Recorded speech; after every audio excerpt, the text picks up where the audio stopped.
Good afternoon বন্ধুরা, আশা করি সবাই তোমরা ভালো আছো, সুস্থ আছো, আনন্দে আছো। আমরাও ভালো আছি। আজকের থেকে আমাদের জীবনের আরেকটা নতুন অধ্যায় শুরু হলো। মামামের নতুন বছরের আজকে ফার্স্ট ডে, স্কুল ছিল। তো স্কুল থেকে আসার পরে ও স্নান টান করে আজকে আমরা ফুল ফ্যামিলি একসঙ্গে দুপুরে খেতে বসেছি। আমাকে তো দেখতে পাচ্ছই, ওইদিকে বসেছে মামামের বাবা, আর মামাম নিজেও খেতে বসেছে। মাম্মাম যেহেতু ক্যামেরাম্যান, বেচারা সবসময় ক্যামেরার পেছনেই থাকে। কি আর করব বলো।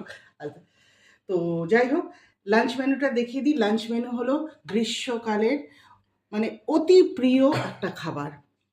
ওই আম ডাল আছে, তার সাথে আছে এই যে পটল ভাজা আর ঝিঙে আলু পোস্ত।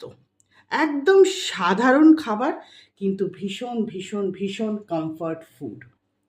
ও হ্যাঁ, পোস্ত দিয়ে একটা কথা মনে পড়লো তোমাদের সঙ্গে, যারা জানো না তাদের জন্য আমি বলছি। কাঁচা পোস্ত বাটা চেষ্টা করবে এই গরমের দিনে খাওয়ার, কারণ কাঁচা পোস্ত বাটা কিন্তু পেট ভীষণ ঠান্ডা রাখে।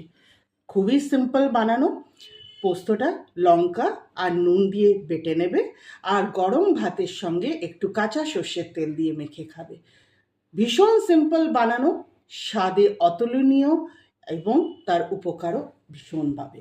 আর যারা গ্লোয়িং স্কিন চাইছো, পোস্ত কিন্তু ডেফিনেটলি খেও, কারণ পোস্তর ন্যাচারাল অয়েলস ভীষণভাবে লাবণ্যতা বাড়ায়। তো ঠিক আছে, ভালো থেকো, সুস্থ থেকো, দেখা হবে পরের ভিডিওতে।